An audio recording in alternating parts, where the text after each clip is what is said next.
What's up, everyone? In my last video, I did a full playthrough of the original Mortal Kombat game through the Mortal Kombat Legacy Collection, and I was thinking about doing that same thing for the other games, but considering how I played them, I didn't feel like a full playthrough was necessary, so I'm just going to quickly review how I beat Mortal Kombat 2, 3, and 4 for you guys in this video, and also kind of give you a bit more of a review of the Legacy Collection as a whole.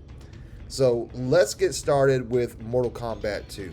Now, Mortal Kombat 2 holds a special place with me because this was the first Mortal Kombat game that I ever played. Now, as I said in the last video, there are different versions of each game in the Legacy Collection. There's the arcade version, all the console versions, and any handheld versions of each game on here. And each version actually has a different level of difficulty. The arcade versions are usually the hardest versions to play, and one of the console versions might actually be the easier. So when I'm going through to figure out which one I'm going to play, I kind of look at that to see which one's going to give me a good enough challenge and not be too hard. I remind you, I play these games on the very easy difficulty because I don't have a lot of time to try to beat a game. I'm just here for the plot, basically. I'm just here to have fun, see the stories, and I just want to be able to beat this game pretty quickly so I can get back to doing everything else I've got to do. When it came to MK2, I tried playing it on the Sega Genesis version because that's how I played it as a kid, but that was proven to be a little difficult. So I tried the arcade version because out of all the versions, the arcade versions of these games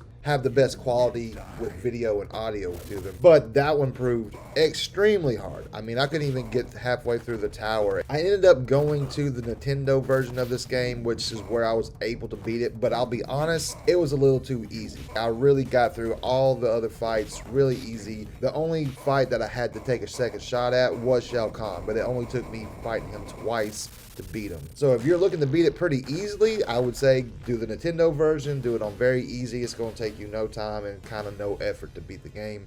If you're looking for more of a challenge, you can increase the difficulty or try a different version of the game to give you a little bit more of a challenge. I would say the arcade version is the most difficult Mortal Kombat 2 version.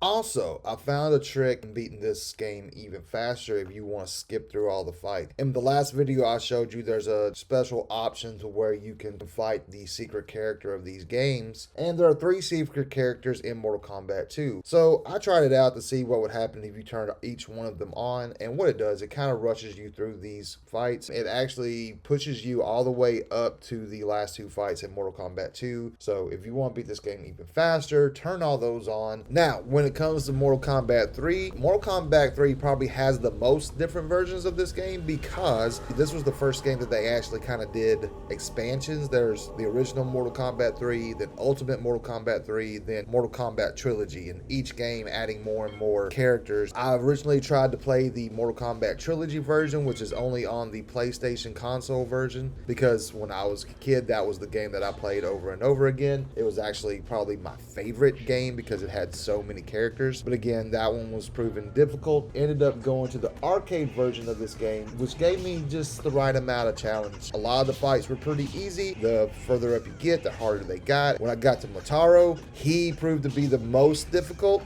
but I did see light at the end of the tunnel, so it kept me trying. I got to Shao Kahn. I did have to retry a couple of times, but eventually got him. I would suggest playing the Ultimate Mortal Kombat 3 arcade version just to give yourself a good little challenge, be able to beat the game within less than an hour. Now we're on to the biggest issue of the game, Mortal Kombat 4. There's only one version of Mortal Kombat 4, that is the arcade version. This game did come out on console. There was an expansion version called Mortal Kombat Gold, but that's not included in this collection, and it's kind of disappointing because the only version of this game, I started to play it and it looked to be working fine, but the longer I played, the worse the graphics looked. Stuff just started deteriorating. It didn't really affect me from playing that much, but it just didn't look all that great. And when I finally beat the game, the ending movie still had the graphics issues, so I was like, that's kind of disappointing. I played this on the very easy difficulty. I could probably up the difficulty on this and still have a fun time playing it. With Mortal Kombat 3 and Mortal Kombat 4, you get to pick different towers like novice, beginner, champion, so those probably actually add to the difficulty as well. On both of those games, I just started out with the easiest ones. Reviewing this game overall, I haven't played everything on it yet. They have Mortal Kombat Mythology, Sub-Zero, and Mortal Kombat Special Forces. One thing I think is going to be fun with this is that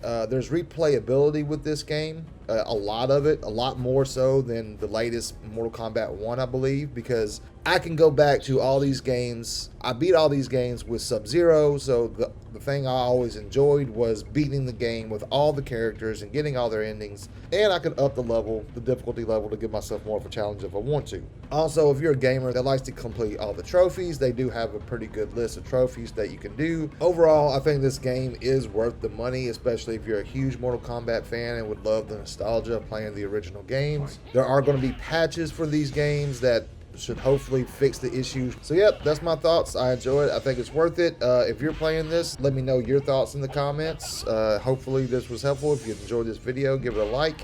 If you have any questions, again, leave it in the comments. And as always, thank you for watching.